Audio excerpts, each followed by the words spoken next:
Everything from clothing to household items are getting more expensive each day. The world of fast fashion has complicated clothing production by shipping cheap parts around the world to whoever can sew them the cheapest. And now you, the consumer, are paying the price with rising costs. American Giant is about keeping things simple and close to home. They aren't affected by tariffs because their products never leave the U.S. Skip the tariff and snag yourself American-made clothing with American Giant. Get 20% off your first order when you use promo code STAPLE20 at American-Giant.com. That's 20% off when you use code STAPLE20 at American-Giant.com.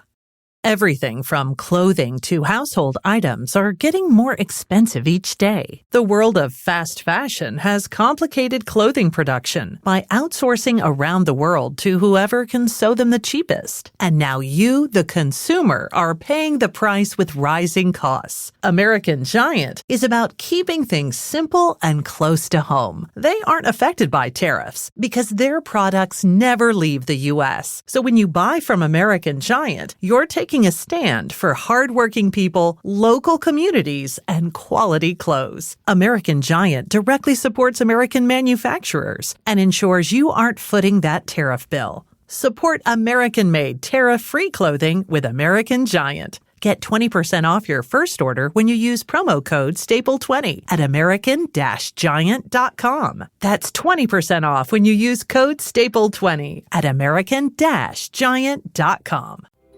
Business owners wear many hats, but mailing and shipping expert shouldn't have to be one of them. Hi, I'm Al Coe, CEO of Stamps.com. We've helped over 4 million customers print postage, manage tracking, and schedule free carrier pickups so they don't have to leave the office. Stamps.com is committed to delivering the best solutions and rates all on one platform so you don't waste your valuable time. Go to Stamps.com to sign up for a special offer. Stop right there. Yeah, you. If you like all things entertainment, current events, or Hollywood, then look no further. Creator to Creators, hosted by director Meosha of Horror Noir, interviews filmmakers and creatives from around the world. Join in on the fun, guest celebrities, and informative information to have as a creator.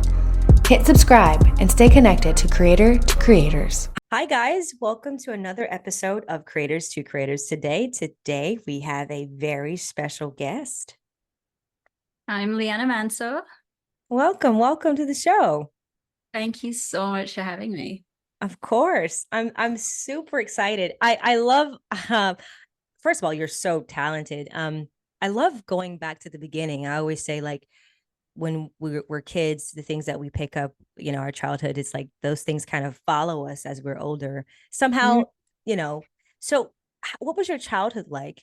And like, kind of, how did you get into the things that you're doing now?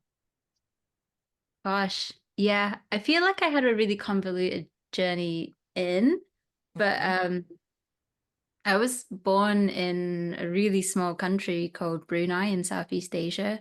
It's on Borneo Island. And then I actually came to England when I was about 8 or 9. And we were sort of plucked from this beautiful, tropical, environment and then dropped into this like industrial town in the north of England. So it was a massive culture shock. And, the thing about Brunei is it's so family centric as well. It feels like the whole village is your family. And then I love that. We also kind of were moved away from that.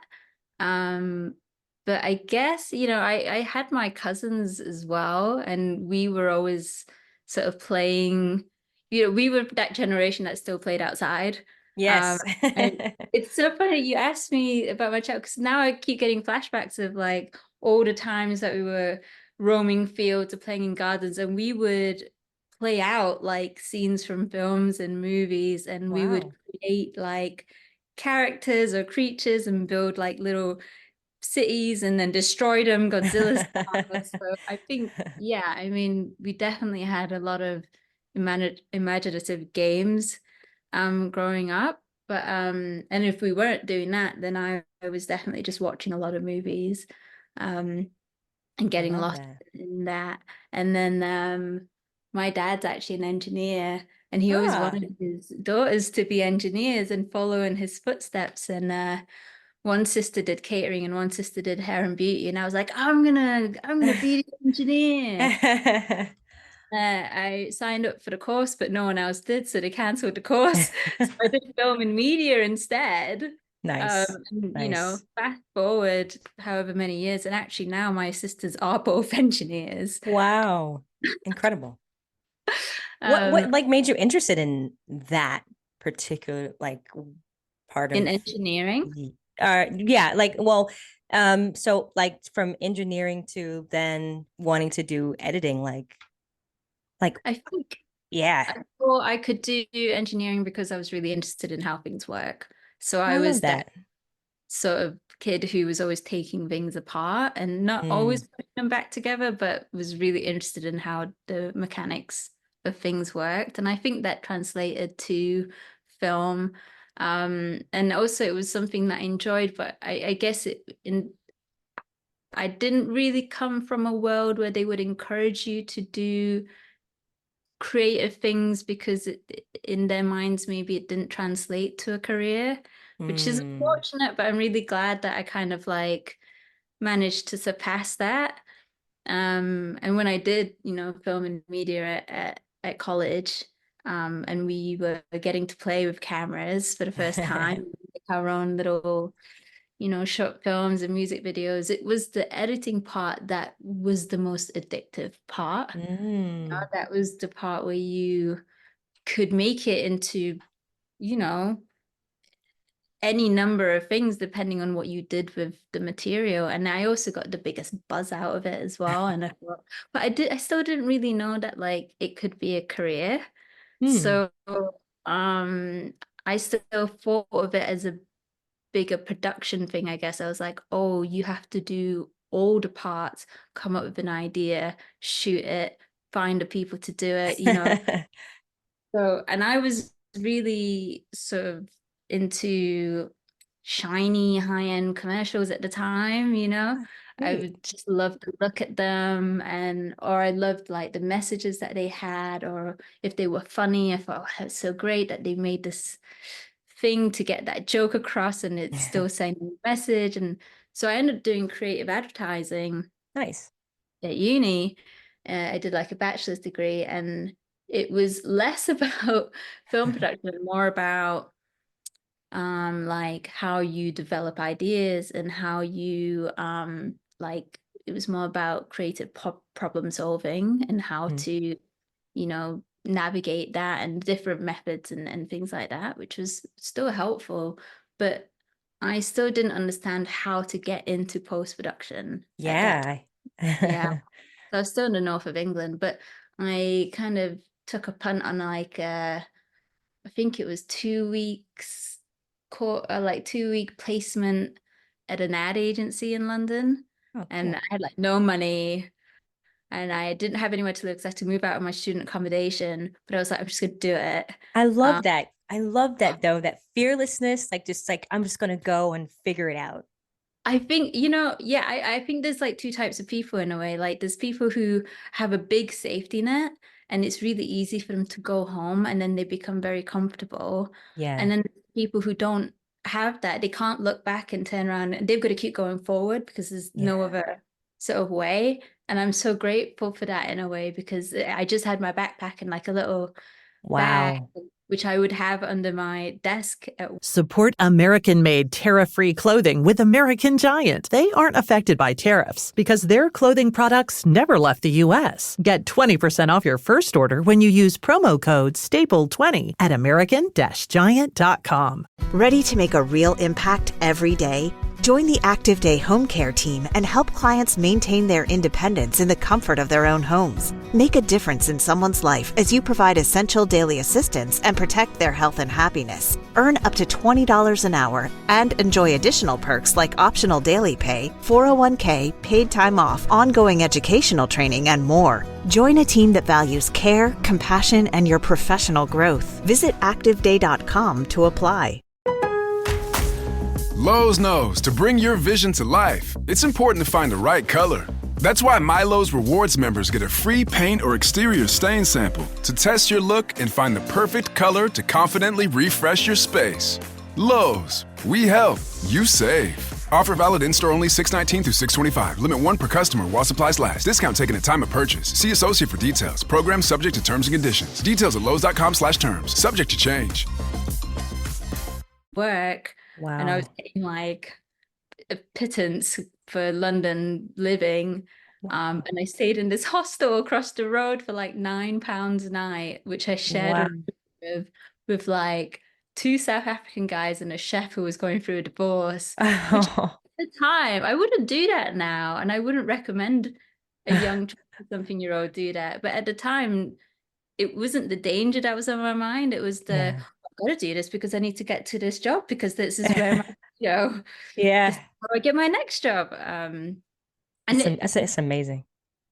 Yeah, it was cool. And then when I ran out of money in the first week, I slept on the floor of a friend's for the next week, and then I made more friends in London, and I did a lot of couch surfing. I also started getting closer to the post-production industry and getting this like better understanding of it. And then after, I can't remember, maybe 1 or 2 years in advertising, I just started again at the bottom in a post house as a runner, which was fine because I think when you really know what you want to do, you're like laser focused.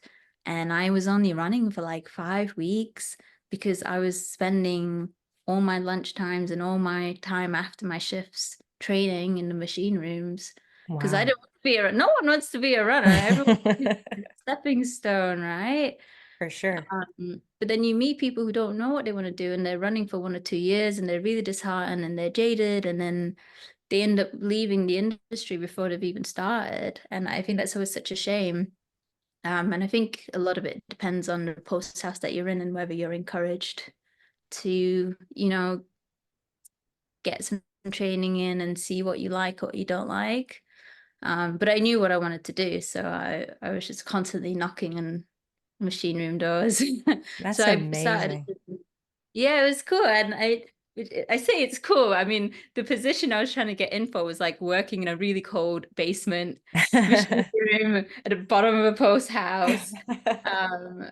But it was great because I picked up so much of my initial technical knowledge from there. It was like entertainment TV. So we were doing like Top Gear and The Voice and Gogglebox and those types of shows.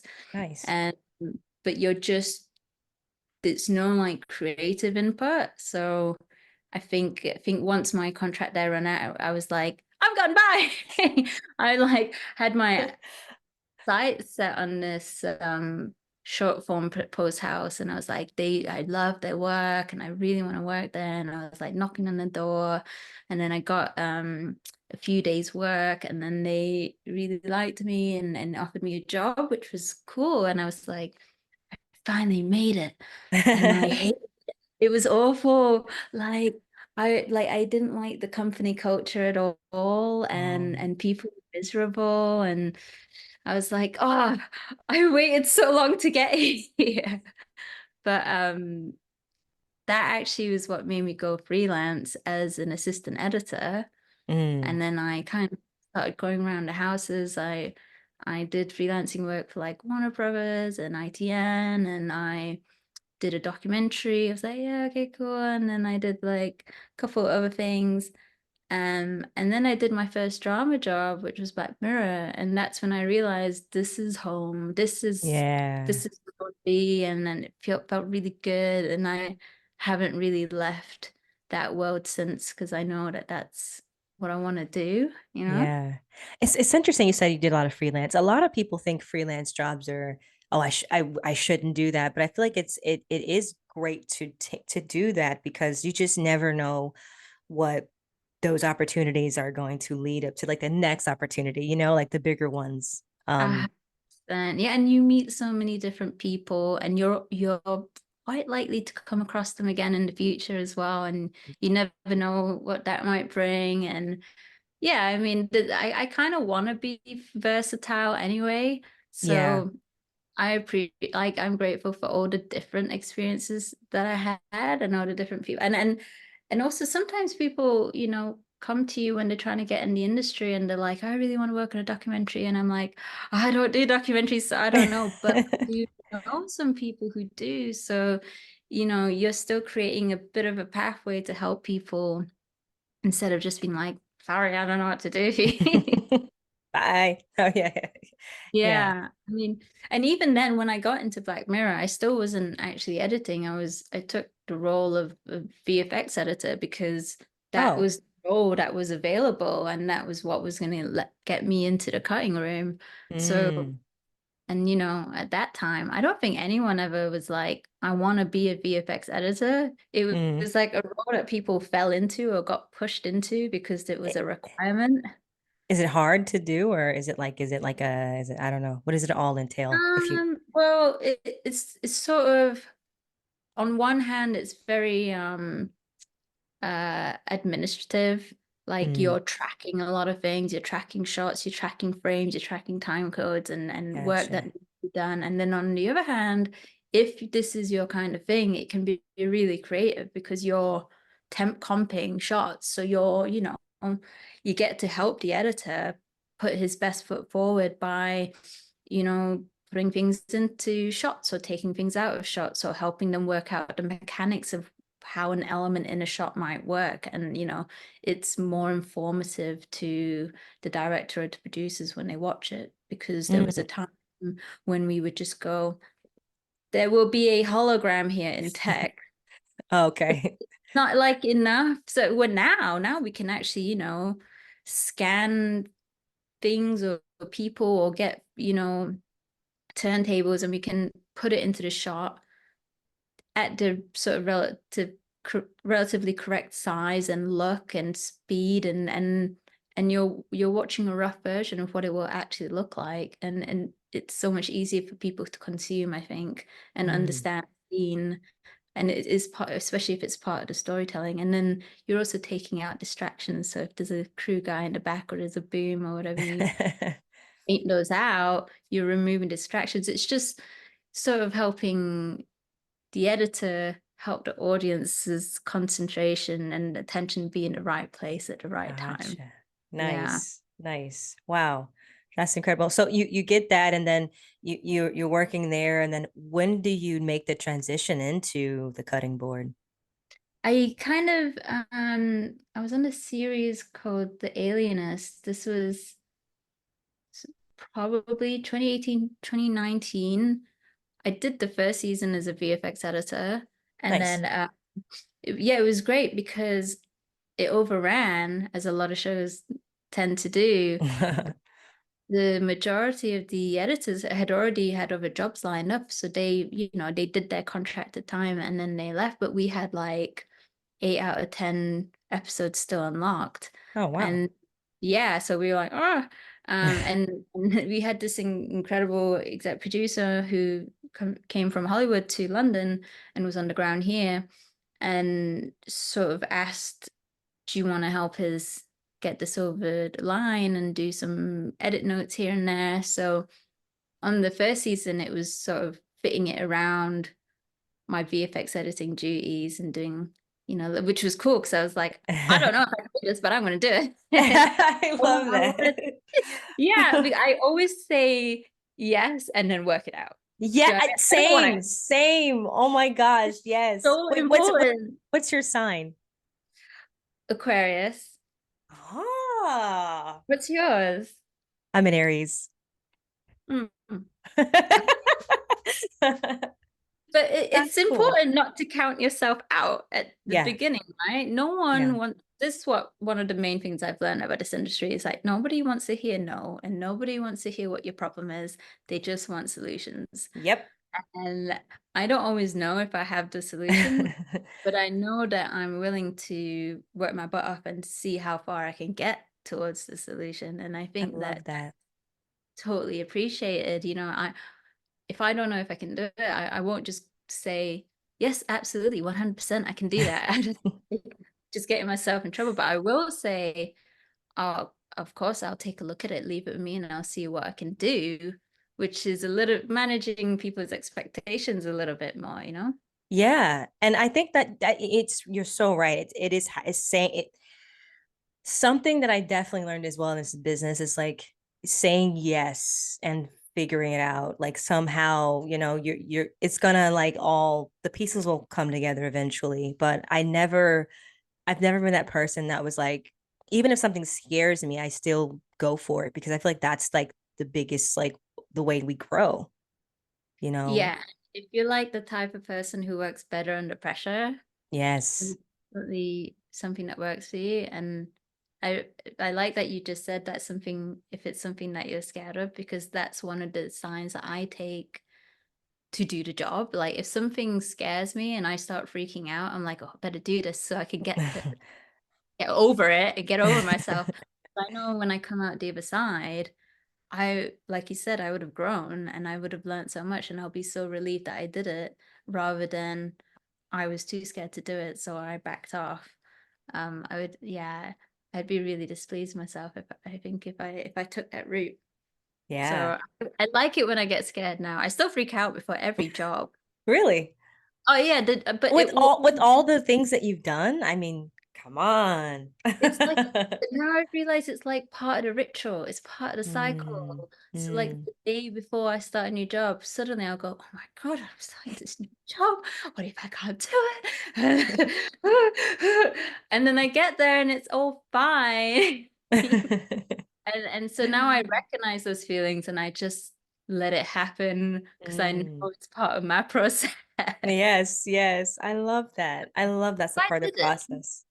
If I didn't Mm. feel that way, I would think, oh, maybe I don't care about this job. Like, Mm, you know? I see. That's actually And interesting. I never thought of it that way. yeah, Yeah. I want to be invested in what I'm working in. I want to be like, you know, um, I want to care about doing a good job for the people that I'm working with. And if I don't, then I just think that I'd be really unhappy. Wow. Like in the day-to-day role, right? I don't what would be driving me every day? I don't know. Like, would I That's be that person who's like waiting? I'm not that person who waits for it to become a certain time because I'm really into my work, but I mm-hmm. wouldn't want to be that person. Like, Do you do you feel like you found your purpose in life? yeah, I feel like even though I've been in this industry for over 12 years, I feel like I'm still young in the industry because I still feel like I want to be in it for another 12, 20 years. So in a way, I feel like I still have so much to experience and create Mm. and learn and, so, and I do think that we're always learning new things every day. Unexpectedly, even if you've done the same job 100 times, Yes. something will come, you'll work with someone and they'll show you something. You're like, I did not do that. Well, I love being that person too who's like, have you ever done it this way? Yeah. So I'm definitely a sharer of knowledge and I love working with people who are, the same, who like to share. That's Yeah. beautiful. That's beautiful. I mean, I looked at your resume is impeccable. It's amazing. Uh, Tell me, what was it feeling like when you got the series Knuckles, and like, were you like, was there any job that come to your desk, you're like, wow, you kind of freaked out a little bit, like that's kind of cool, like I got this opportunity. Always. I mean, I'm always really like, I think thank you for saying that about my resume. And I feel really lucky that I've had the chance to work on those shows. And I mean, sometimes you don't know that it's going to be as great as it is, like Chernobyl. Mm.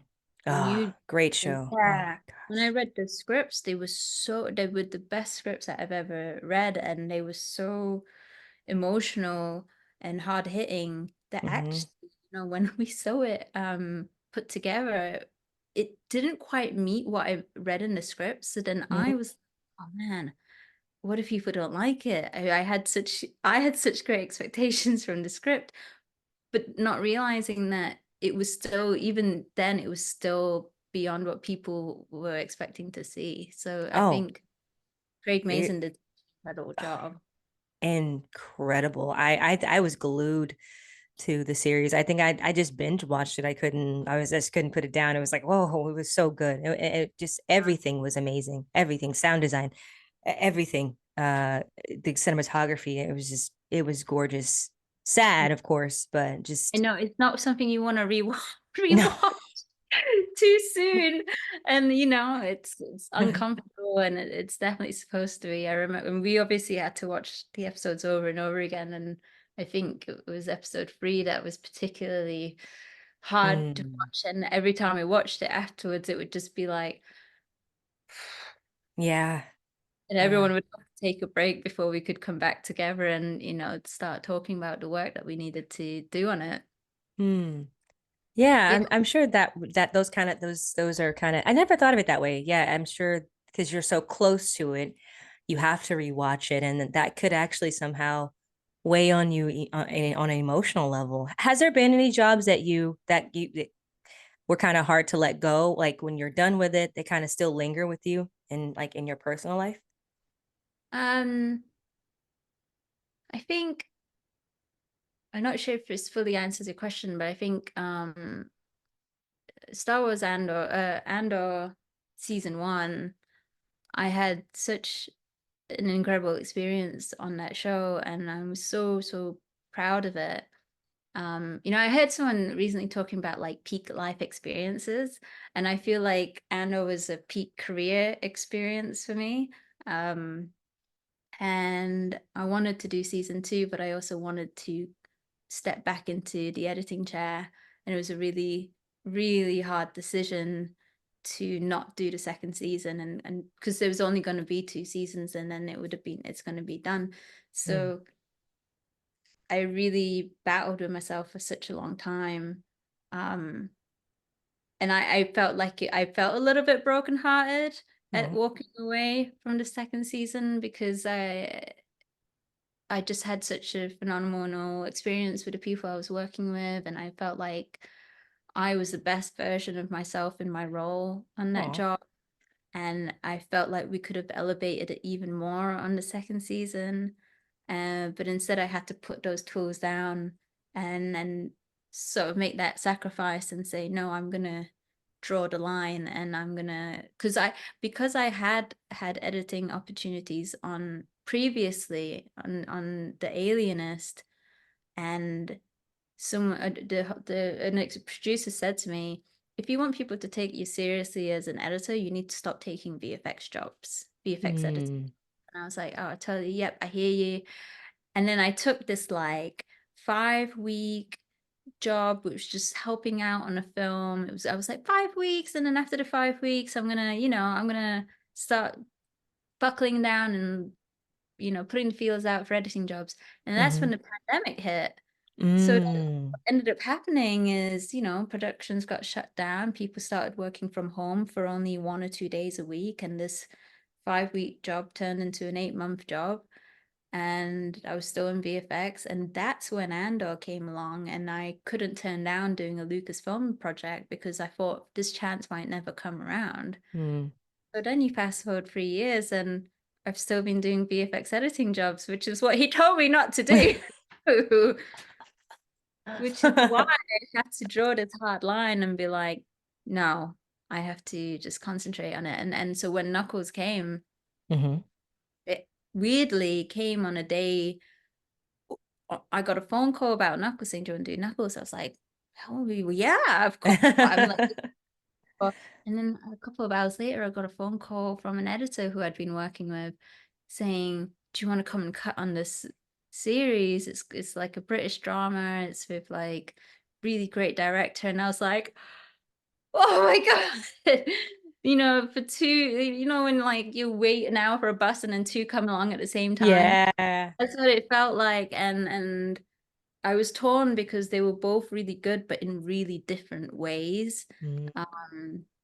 And yeah, I mean, I still feel a bit hurt about not getting to do the other job, but ultimately I think I made the right decision with Knuckles, because I wanted to continue this relationship that I had with Paramount and the producer. And I met so many good people, and I got to be, on from literally the beginning till the end. And I had 2 of my own episodes, but when the team downsized, I carried all the episodes over the finish line. And the experience doing that alone was like quality, it was so invaluable to me. I learned a lot, and I learned a lot about what I was capable of. That Wow. was nice, because a lot of shows you don't get to do that. Really? Yeah, and the fact that you carried it over. I love it. And you're a woman. I know, it's I so just love funny. that. We spend so much. I feel so. I hate this because you automatically go, I feel so lucky, but it isn't luck. Like, I worked so hard to be Yeah. in the, and it's like, oh, you were in the right place at the right time. Like, no, I was at work late because I Yeah. was hard, and that's why I was the only person around to ask, hey, do you want to come and help us edit this stuff, so I need to get out of habit of being like, I feel so lucky. Like, because I really feel like I put all my all into my work, and because I love it. And I'm Yes. glad that it's sort of like, this is an example of where it's paid off. And I don't know why I was sort of the person who was chosen to do it. I don't know, but I'm taking it Because and I'm you're running. and that's right. Because and you're talented. And like you said, you work very hard. Um, and your work speaks for itself. So I mean, that's just wow, incredible. I mean, Thank just hearing your story is like so like inspiring. Thank you for sharing that. Uh, any advice to people out there that like want to get into that world of editing? What would you give them? Yeah, I mean, there's so many different ways in. Mm, Um, and there's not so many. There are a few programs that help people get into the industry as well. And I would take advantage of those things. Like in the UK, we have something called Screen Skills, which basically you come in as a trainee, and every production in the country pays into this scheme, and then it basically covers the cost of their wage. So then productions get a trainee out of it at a lower cost, and they get into real cutting rooms on anything from a small budget TV series to massive films. nice. I would be like, get signed up to that as soon as you can. And there are a few other programs, and you can get funding for things like Avid courses. So, your CV is always going to be more attractive if it looks like you're being proactive. If you are already teaching yourself how to use Avid, then that's really great. Hmm. Um, I think telling people what you want to do is one thing, but telling people what you want to do and then actively, you know, trying to get close to it is different, because some people wait for it to come to them, and that's not going to happen. Like, if Right. that happens, it's sort of one in a sort of thousand. Million. Yeah. It's It's very rare. mom happens to be working in a production, sure, but like, if that's not the case, then we do have to work a little bit harder. And I think putting, meeting people, so that I think people are more likely to hire you if they've met you and they know you're not a psychopath. Like, I That's know always when good. if someone's meeting me before I do a job, I know it's not because they want to know if I'm competent or not. They want to know if I'm going to be nice to work. That's it. Like, they don't ask me technical questions because the person hiring me probably doesn't even understand my role. They just want to know that I'm not going to be a problem. Right. Yeah, I like, when I've interviewed trainees, for me, it's like, who is this going to mean the most to? Hmm. Who's going to make the biggest difference to? Because that person I know is going to give it their all. And I once had this trainee interview, and she was so adorable. She was super smart, like really on it, had done so much work on herself already to be prime candidate. And then at the end, she said, um, I really just want you to know I 200% want this job. And it just, I was like, in my head, I was like, you've got it, you've got the job. I know you're gonna like, and she has not let me down. And I I could love tell it. it was clearly a passion for her, and she was gonna do anything. And she is, done incredibly well. So I think making the steps to show that, this is not, this is something that you really want to be a part of, because I think working in TV and film is a bit of a lifestyle choice. It's Oh not yeah. right. It's not a 9 to 5 job. If you want a 9 to 5 job, you're going to be really disappointed. Yeah. So being relatable in that sense of being, I think that really helps. But yeah, older schemes, 100%, like take advantage of them. That's what they're there for. Yeah, I love that. That's wonderful advice. Thank you. Thank you so much. One last question, then there's no wrong answer, but the 3 levels of influence: money, power, and respect. And if you could choose one of those things, which one would you choose and why? It's such an interesting question. I'm thinking about the people who like, I want to be in their position one day kind of thing. And I'm like, Uh-huh. what do I feel about them? And I think it would be respect, because that's one of the things that as a woman in the industry and as a minority is much harder to come by naturally. I think that for a lot of years in my time in this industry, I don't think that was an automatic sort of given when I walk into a room. And it would be great if it was. And the people that I respect the most, they got power and they've got money. So I think like the way that they treat people is part of why they are where they are. And I think that when I'm in a cutting room and I have a team, the more respect we have amongst ourselves, the better we work together. It makes us a strong team. I love money. Me too. But I think that will come of it. I mean, I've definitely been that person who's like taken a rate that I'm like, I feel like it should be more than that. But no, I'm really happy to be here and blah, blah, blah. And actually it's more than I've earned before. So yeah, I'll take it. And then at the end of the job, I'll find out like a male peer has been earning more than me, even though we're doing the same job. And I'm like, I feel disrespected. I feel I feel like, fuck you, makes me angry. And it's not even about the amount of money, it's about the disparity and how that makes you feel and what that does to your self-worth. So I think respect, but it's so much more complicated. I like that. That's a great answer. I mean, it's beautifully said. And I absolutely agree with that 100%. Wow, I really enjoyed our conversation. It's like 30 minutes is like literally going down. I'm like, no, it's already here. Oh wow. Yeah, it's already 30 minutes. But where can people find you on social media so they can find everything that you're doing and keep up with everything?